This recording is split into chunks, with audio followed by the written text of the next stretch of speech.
നമസ്കാരം. ജോബ് ട്രാക്കിൻ്റെ പുതിയൊരു വീഡിയോയിലേക്ക് എല്ലാവർക്കും സ്വാഗതം. അപ്പോൾ നിങ്ങൾ തമ്പനയിലൊക്കെ കണ്ടിട്ടുണ്ടാകും. ഇന്ന് നമ്മൾ നോക്കാൻ വേണ്ടി പോകുന്നത് എങ്ങനെയാണ് കേരള PSCയിലെ ആൻസർ കീ കംപ്ലയിൻറ്റ് രജിസ്റ്റർ ചെയ്യുന്നത് എന്നാണ്. നമ്മുടെ വൺ ടൈം പ്രൊഫൈലിൽ ലോഗിൻ ചെയ്തിട്ടാണ് ഈ കംപ്ലയിൻറ്റ് നമ്മൾ രജിസ്റ്റർ ചെയ്യാറുള്ളത്. ആൻസർ കീയിൽ എക്സാം കഴിഞ്ഞ ഉടനെ തന്നെ പ്രൊഫഷണൽ ആൻസർ കീ വരുന്നതാണ്. ആ ആൻസർ കീ വന്ന ശേഷം എങ്ങനെയാണ് അതിലെ മിസ്റ്റേക്കും കാര്യങ്ങളൊക്കെ നമ്മൾ PSC അറിയിക്കുക എന്നതാണ് നമ്മൾ ഈ വീഡിയോയിലൂടെ ഉദ്ദേശിക്കുന്നത്. ഇതുപോലെ ധാരാളം വീഡിയോസ് നമ്മൾ അപ്ലോഡ് ചെയ്തിട്ടുണ്ട്. എങ്ങനെയാണ് PSC ബുള്ളറ്റിൻ സബ്സ്ക്രൈബ് ചെയ്യുന്നത്, എങ്ങനെയാണ് ഓൺലൈനായിട്ട് അപേക്ഷ അയക്കുന്നത്, മൊബൈൽ വഴി എങ്ങനെയാണ് അപേക്ഷ അയക്കുന്നത് തുടങ്ങിയ ധാരാളം വീഡിയോസ് നമ്മൾ അപ്ലോഡ് ചെയ്തിട്ടുണ്ട്. അപ്പോൾ ആദ്യമായിട്ട് നമ്മുടെ ചാനൽ കാണുന്നവരൊന്ന് സബ്സ്ക്രൈബ് ചെയ്യുക. അപ്പോൾ നമുക്ക് വീഡിയോയിലേക്ക് കിടക്കാം. ആദ്യം നിങ്ങളുടെ യൂസർ നെയിമും പാസ്വേഡും വെച്ച് മൊബൈലിലൊന്ന് ലോഗിൻ ചെയ്യുക. ലോഗിൻ ചെയ്യാൻ വേണ്ടിയിട്ട് മൊബൈൽ വഴി ഇത് അപ്ലൈ ചെയ്യാൻ വേണ്ടി സാധിക്കും. എങ്ങനെയാണെന്ന് ഒരു മൗസ് കീയുടെ ആവശ്യമുണ്ട്. അപ്പോൾ നമുക്ക് ഡീറ്റെയിൽ ആയിട്ടുള്ള വീഡിയോയിലേക്ക് കിടക്കാം. ഇപ്പോൾ പ്രൊഫൈലിൽ ലോഗിൻ ചെയ്തിരിക്കുകയാണ്. പ്രൊഫൈലിൽ ലോഗിൻ ചെയ്ത ശേഷം ഇവിടെ താഴെയായിട്ട് ആൻസർ കീ കംപ്ലയിൻ്റ് എന്ന് നമുക്ക് കാണാൻ വേണ്ടി സാധിക്കും. വലതുവശത്ത് അടിയിലായിട്ട് റിസൾട്ടിനൊക്കെ മുൻപായിട്ട് ആൻസർ കീ കംപ്ലയിൻ്റ് എന്ന് കാണുന്നൊരു ഭാഗം കിട്ടും. അവിടെ നമ്മളൊന്ന് ക്ലിക്ക് ചെയ്യുകയാണ്. അവിടെ ക്ലിക്ക് ചെയ്ത് കഴിഞ്ഞാൽ നമുക്ക് ഇതുപോലൊരു പേജാണ് കിട്ടുക. ഇവിടെ നമ്മൾ റിക്വസ്റ്റ് എന്ന് പറയുന്ന ഭാഗത്ത് ക്ലിക്ക് ചെയ്യുക. ഈ ഒരു ലിങ്കിനകത്ത് ഇവിടെ ബ്ലൂ കളറിലൊരു റിക്വസ്റ്റ് എന്ന ഭാഗം കാണും. അവിടെ നമ്മളൊന്ന് ക്ലിക്ക് ചെയ്യുകയാണ്.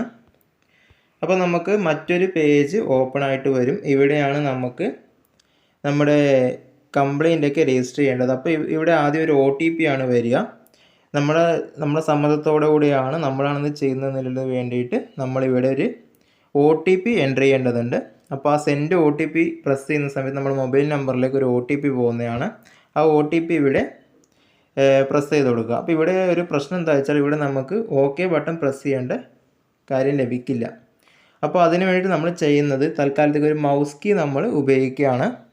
മൗസ് കേഴ്സർ ആപ്പാണ്. അതെങ്ങനെ യൂസ് ചെയ്യേണ്ടതെന്നൊക്കെ മുമ്പത്തെ വീഡിയോയിൽ നമ്മൾ അപ്ലോഡ് ചെയ്തിട്ടുണ്ട്. എന്നാൽ ഒന്നും കൂടി പറയുകയാണ്. നമ്മുടെ പ്ലേ സ്റ്റോറിനകത്ത് പോയിട്ട് ഇപ്പോൾ പ്ലേ സ്റ്റോറിലേക്ക് നമ്മൾ വന്നിരിക്കുകയാണ്. പ്ലേ സ്റ്റോറിനകത്ത് നമ്മൾ മൗസ് കേഴ്സർ എന്നൊന്ന് ടൈപ്പ് ചെയ്യുകയാണ്. മൗസ് കേഴ്സർ ടച്ച് പാഡ് എന്ന് സെർച്ച് ചെയ്യുകയാണ്. ഈ ഒരു ആപ്പ് ഇവിടെ ഇൻസ്റ്റാൾ ചെയ്യേണ്ടതായിട്ടുണ്ട്. ഞാൻ ഓൾറെഡി ഇൻസ്റ്റാൾ ചെയ്തിട്ടുണ്ട്. ഇവിടെ ഓപ്പൺ ചെയ്യുകയാണ്. ഓപ്പൺ ചെയ്യുമ്പോൾ ഇതിനകത്ത് കുറച്ച് പരസ്യങ്ങളും കാര്യങ്ങളൊക്കെ ഉണ്ടാവുന്നതാണ്. അതിനുശേഷം ഇതിന് നമ്മൾ പെർമിഷൻ കൊടുക്കേണ്ടതായിട്ട് വരും. ആ പെർമിഷൻ ഒന്ന് കൊടുക്കുക. ഇവിടെ സ്റ്റാർട്ട് പ്രസ് ചെയ്യുകയാണ്.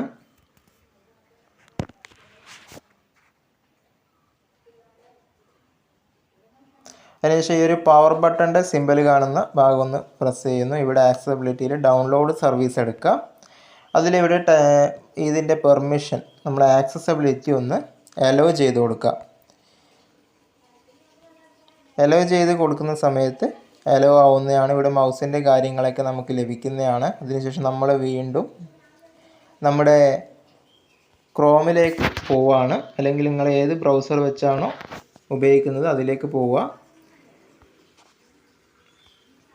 ഇവിടെ ഈ ഒരു OK ബട്ടൺ ഒന്ന് കൊടുക്കുകയാണ്. അത് സബ്മിറ്റ് ആയിട്ടുണ്ട്. അതിനുശേഷം ഈ ഒരു മൊബൈൽ നമ്പറിലേക്ക് വന്നിട്ടുള്ള OTP ഇവിടെ എൻ്റർ ചെയ്ത് വെരിഫൈ OTP ഒന്ന് പ്രസ് ചെയ്യുക. OTP എൻ്റർ ചെയ്ത ശേഷം വെരിഫൈ OTP കൊടുക്കുകയാണ്. OTP വെരിഫൈ ചെയ്തിരിക്കുകയാണ്. അതിനുശേഷം നമ്മൾ OTP വെരിഫൈ ചെയ്തിട്ടുണ്ട്. അതിനുശേഷം നമ്മൾ ഡിക്ലറേഷൻ ടിക്ക് ചെയ്ത ശേഷം പ്രൊസീഡ് ടു റിക്വസ്റ്റ് എന്ന് കൊടുക്കുകയാണ്. അപ്പോൾ ഇവിടെ ഇങ്ങനൊരു പേജാണ് വരിക. ഇതിനകത്ത് നമുക്ക് ഏത് എക്സാം ആണോ, അത് നമ്മളിപ്പോൾ എല്ലാ പ്രൊഫൈലിലും നമുക്കിത് അപ്ലൈ ചെയ്യാൻ വേണ്ടി സാധിക്കില്ല. എക്സാം എഴുതിയിട്ടുള്ള വ്യക്തിക്ക് 5 ദിവസത്തിനകത്താണിത് ചെയ്യാൻ വേണ്ടിയിട്ട് സാധിക്കുക.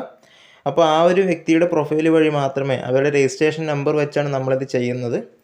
അപ്പോൾ നമ്മൾ ചെയ്യുമ്പോൾ ശ്രദ്ധിക്കേണ്ട കാര്യം, നമ്മൾ ആ എക്സാം എഴുതിയിട്ടുണ്ട് എങ്കിൽ മാത്രമേ നമുക്ക്, അല്ലെങ്കിൽ ആ എക്സാമിൽ നമ്മൾ ഹാൾ ടിക്കറ്റ് വന്നിട്ടുണ്ടെങ്കിൽ മാത്രമേ നമുക്ക് ഈ ഒരു റിക്വസ്റ്റ് ചെയ്യാൻ വേണ്ടിയിട്ട് സാധിക്കുള്ളൂ. അപ്പോൾ ഏത് എക്സാമാണ്, അതായത് എന്തിനാണ് നമ്മൾ ചെയ്യുന്നത്, request for answer key complaint അവസാനമുള്ള അതൊന്ന് ടിക്ക് ചെയ്യുകയാണ്. അതിനുശേഷം പ്രൊസീഡ് കൊടുക്കുകയാണ്. പ്രൊസീഡ് കൊടുത്തു കഴിഞ്ഞാൽ നമുക്കിവിടെ ഫയൽ എ കംപ്ലയിൻ്റ് എന്ന് കാണാൻ വേണ്ടി സാധിക്കും. ഇവിടെ തന്നെ പറയുന്നുണ്ട്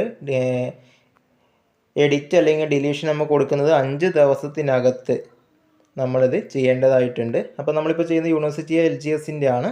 ഇതിപ്പോൾ 7-ാം തീയതി നടന്ന എക്സാമാണ്. ഇതിപ്പോൾ ചെയ്യുന്നത് 10-ാം തീയതിയാണ്. ഫയൽ എ കംപ്ലയിൻറ്റ് കൊടുക്കുകയാണ്. അതിൽ എക്സാം ഡേറ്റ് ഓഫ് എക്സാം നമ്മൾ ഇവിടെ ഓൾറെഡി വരും. 7/2/2024 രാവിലെ 7:15 ആ എക്സാം. അതിൻ്റെ ഡീറ്റെയിൽസ് ഓൾറെഡി വരും. കാരണം ഇവർ ആ എക്സാം അറ്റൻഡ് ചെയ്യുന്ന അല്ലെങ്കിൽ ഹോൾ ടിക്കറ്റ് അവർക്ക് വന്നിട്ടുണ്ട്. അപ്പോൾ അത് ആ എക്സാം കൊടുക്കുകയാണ്. അപ്പോൾ ഇവിടെ എക്സാമിന് ഡീറ്റെയിൽസ് വന്ന് last grade servant universities in Kerala എന്ന് വന്നിട്ടുണ്ട്. അപ്പോൾ ക്വസ്റ്റ്യൻ പേപ്പർ മീഡിയം നമ്മൾ മലയാളം കൊടുക്കുകയാണ്. ക്വസ്റ്റ്യൻ നമ്പർ ഏത് ക്വസ്റ്റ്യൻ ആണോ. അപ്പോൾ നമ്മൾ ശ്രദ്ധിക്കേണ്ട കാര്യം ഇവിടെ ക്വസ്റ്റ്യൻ കോഡ് ഇവിടെ കൊടുക്കുന്നില്ല. അപ്പോൾ പ്രൊഫഷണൽ ആൻസർ കീ വന്നിട്ടുള്ളത് A ആണോ B ആണോ C ആണോ D ആണോ എന്ന് നിങ്ങളൊന്ന് ചെക്ക് ചെയ്യുക.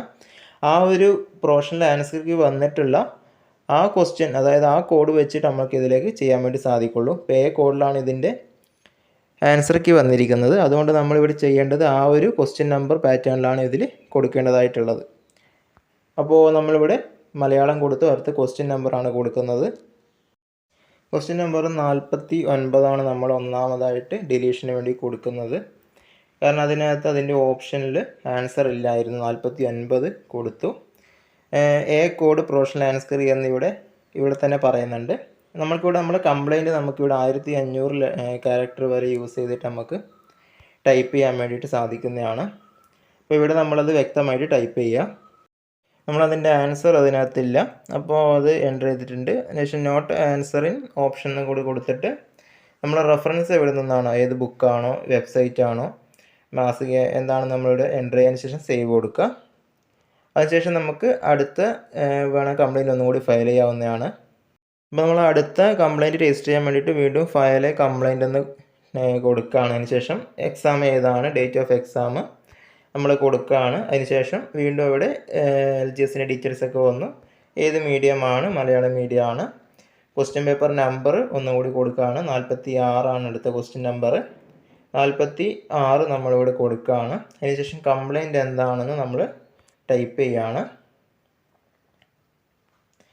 അതിൻ്റെ ആൻസർ സെപ്പറേറ്റ് ആണ്, അതിവിടെ നമ്മൾ എൻ്റർ ചെയ്ത് കൊടുക്കുകയാണ്. അപ്പോൾ അതിൻ്റെ എങ്ങനെയാണ് നമുക്കിത് റെഫറൻസ് ആയിട്ട് ഇവിടെ നമുക്കിതിൻ്റെ ആൻസർ കിട്ടിയതെന്നുള്ള കാര്യം കൂടി നമ്മളിവിടെ എൻ്റർ ചെയ്യേണ്ടതുണ്ട്.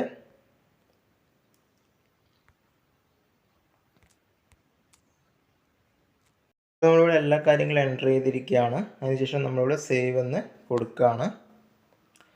സേവ് കൊടുക്കുന്ന സമയത്ത് നമ്മളിവിടെ complaint has been filed successfully question number 46 എന്ന് വന്നിരിക്കുകയാണ്. ഓക്കെ കൊടുക്കുകയാണ്.